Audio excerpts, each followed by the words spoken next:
This video is sponsored by ExpressVPN.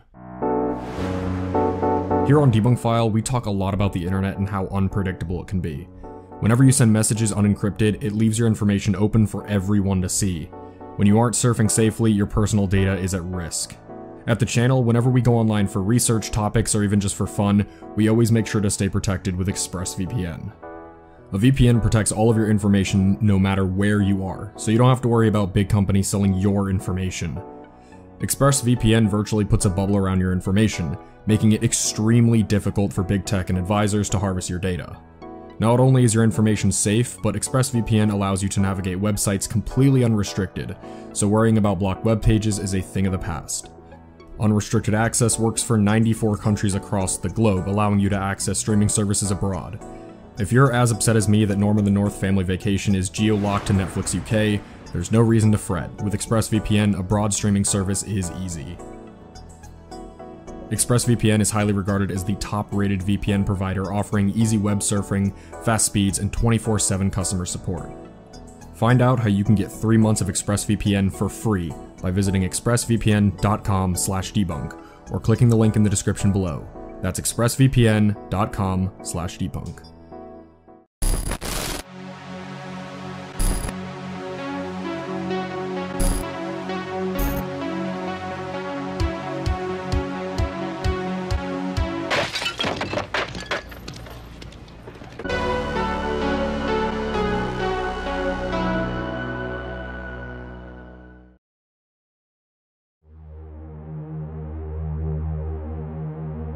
"4chan Deep Dive" as a series has been a thing of ours for over 2 years now, and that's quite a long time when you step back and think about it.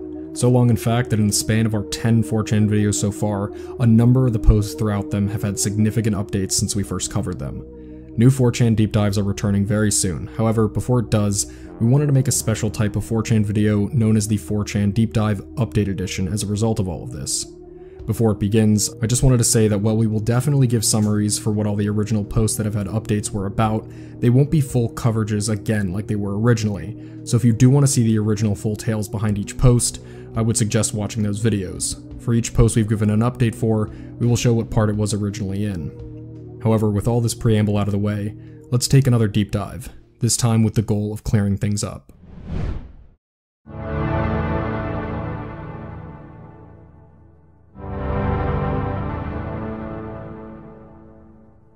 Now, in our very first 4chan Deep Dive, one of the most interesting posts we covered was that of the Camerahead's creepypasta.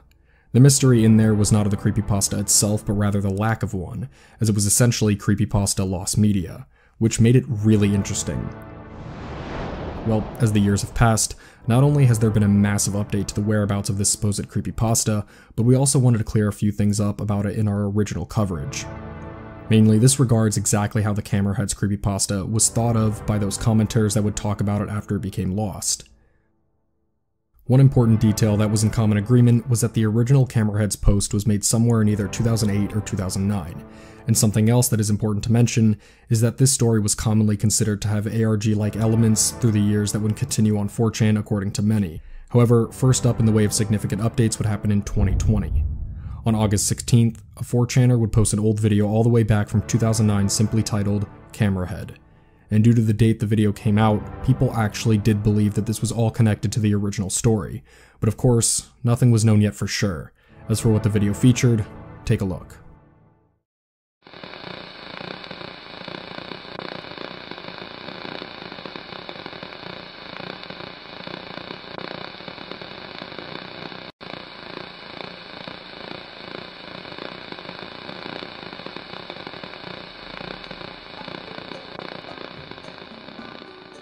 In the description of it, it also said, "Weird video I found in a mini DV I found in a gully near my house." In October of 2020, a huge discovery would be made. The user was actually able to find some really obscure archives from a previously existing X-archival site, which actually had the transcript for the original Camerahead story. So for the moment we have all been waiting for, this was what the original post said. X, what's a Camerahead? I was walking home through a nearby gully and came across a weird stack of rocks and a torn envelope with some writing on it. It appeared to have been written in charcoal or ash. It said, "I killed a Camerahead." On the next line, it took Trevor. In the last line, "Get help if I don't come back." and there was a mini DV nearby. This is all that was on it besides static, though I had to watch it a few times before I found this clip. Who took this video? A camera head sounds really silly if it's a monster with a camera for a head. What's even better is that this find also confirmed that the video was in fact related, as the video itself was even posted on the exact same day that this original post came out, which was August 8th, 2009. With that being said, this still leaves unanswered questions, with the ARG-like nature of it specifically being the main one. As we stated in many threads in the future, it was said that the camera head's post featured actual strange images of people that looked like mechanical cameras, and also that many more follow-up posts through the years which expanded the story. But in May of 2022, this answer too of where that all came from would also finally be revealed. On that date, a 4chaner found a thread from 2012 on an also now defunct archival site which was talking about the camera head's creepypasta. In that post, it was specifically stated that after the original post that we read was made, there was never any follow-up at all, which effectively debunks nearly every bit of information since that flies around the internet regarding this story, and showed that any info created that went beyond the original post we showed and video attached was not actually related, thus finally closing the doors behind one of the greatest mysteries in 4chan history.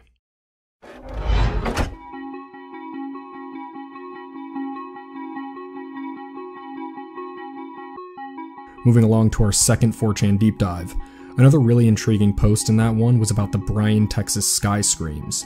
This one has definitely proven to be a lot of interest to you guys, as since that video has come out, I've seen all sorts of theories behind what could have possibly been making those terrifying screams, ranging from mountain lions to the oddly popular comment of Aztec death whistles. In reality, it was neither of these things. The answer behind the seemingly terrifying incident was much more mundane than any of those. In reality, this was actually just the sound of a steam valve releasing that was making these horrific scream-like noises.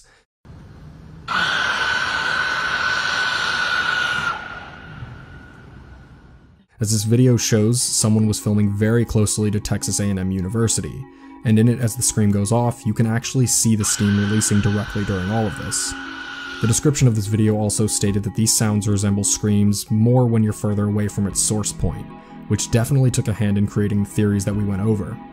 It's unclear as to how often the university does this, because this incident was really specific and I haven't really seen anything like it before or since, so I suppose that this is the only mystery left behind this entire thing. But what is known is what the sound really was, which was of course the biggest mystery of them all here. So in conclusion, something was blowing off some steam, but it wasn't in the form of a scream. It was literal.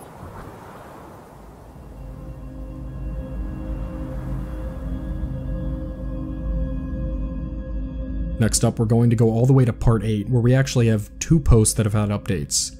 First, we will start with that insane battle station thread. This one is less of an update and more of us seeing the need to fix an admittedly botched coverage of this thread, because we genuinely missed a lot here. This was the thread where people posted their gaming battle stations, until the thread was taken over by someone posting a multitude of shots with their very eerie life-size doll collection in their various rooms, even including their family at one point. This was all very creepy, but there is actually a lot more info here about these specific images than what we displayed. For starters, there was actually a YouTube channel about all these dolls called Dude Man 2, and there's actually so many more uploads than there were images posted. Can I buy this red dress? No, honey.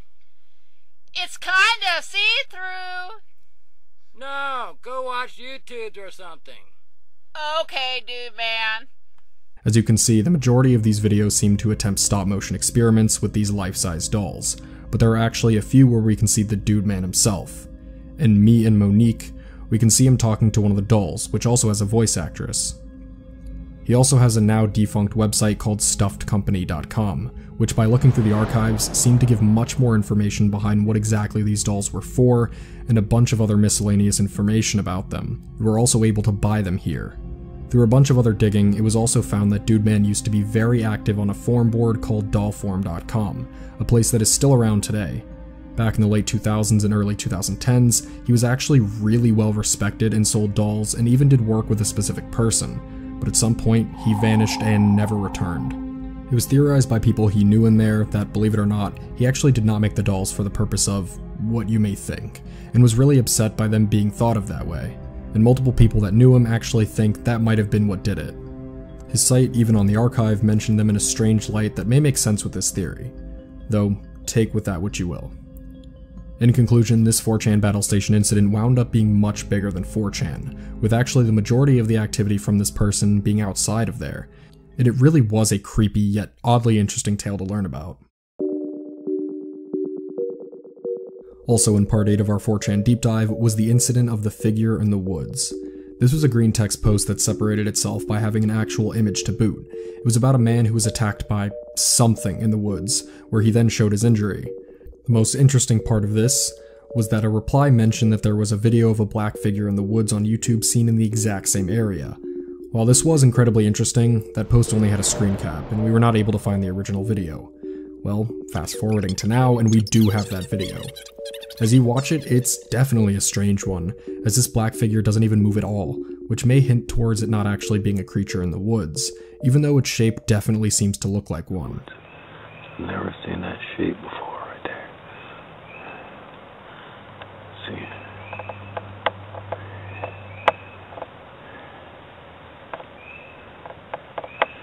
It's got a funny head shape. A lot of the comments seem to mention being in the area and seeing many unexplainable things in the woods, and this was the only video that this channel ever uploaded. Overall, though it is not something we will attempt to prove or debunk here, the most important thing was that we found this video at all, and it was certainly just as strange as advertised. As for if this truly connects to the OP story, that is unfortunately impossible to know too.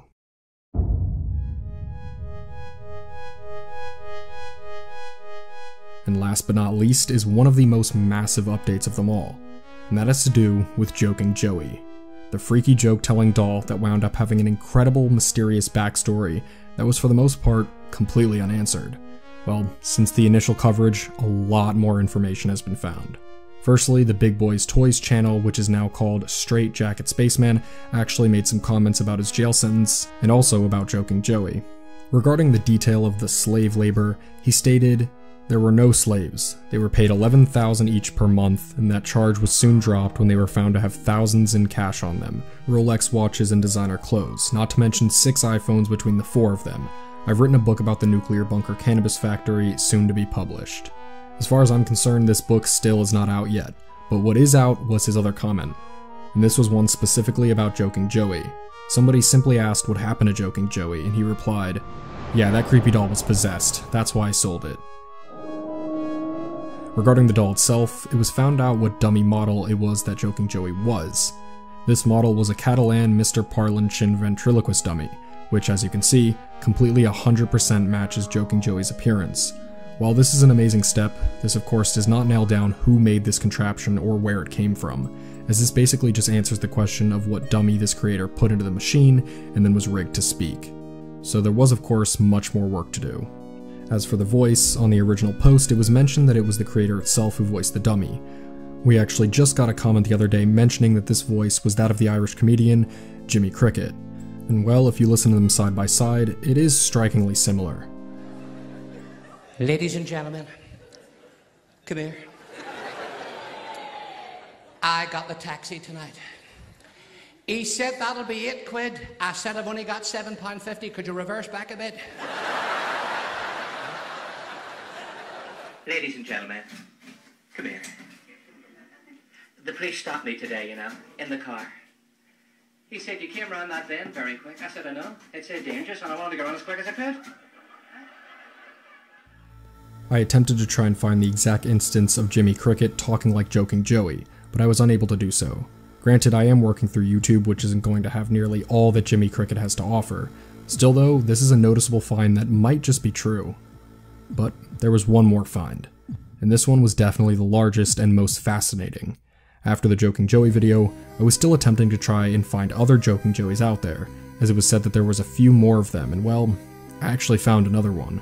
On an Instagram page specifically about vintage carnival memorabilia and things of that sort, I saw this, an actual Joking Joey. The post mentioned that it was being sold, and since the post was made 2 years ago, it was reasonable to assume that it was in fact sold. So I gave the account a message in wonder of where this thing may have gone, and if they had any info about the item as a whole. Sadly, they didn't have much, as they stated that they did not own this item. It's an unfortunate ending to a massive find. but it is nonetheless fascinating to see another one out there being sold. Or is it?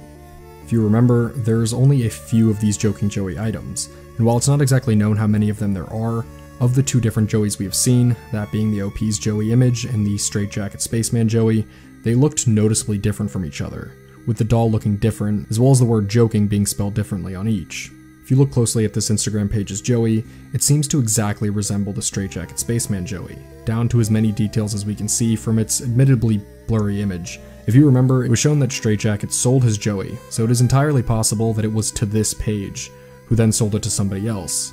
Now it's unknown as to where that Joking Joey is, and where the other few out there are, but with the amount that has been revealed since we initially found that post, it is very possible that there may be more to find in the future.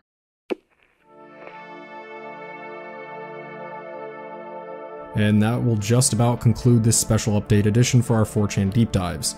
As we've been saying for a while, the actual deep dives are going to be returning in January, so stay tuned for those. And I guess only the future will tell if we'll have to make another one of these. For the time being, it is fascinating to see how much info can come out from seemingly dead-ended mysteries with time, so it only remains to be seen how much more there is to be seen.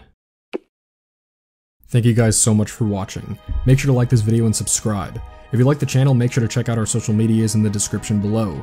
Make sure to stop by our Discord, it is really the best place to chat and hang out with fellow debunk enthusiasts, and of course us.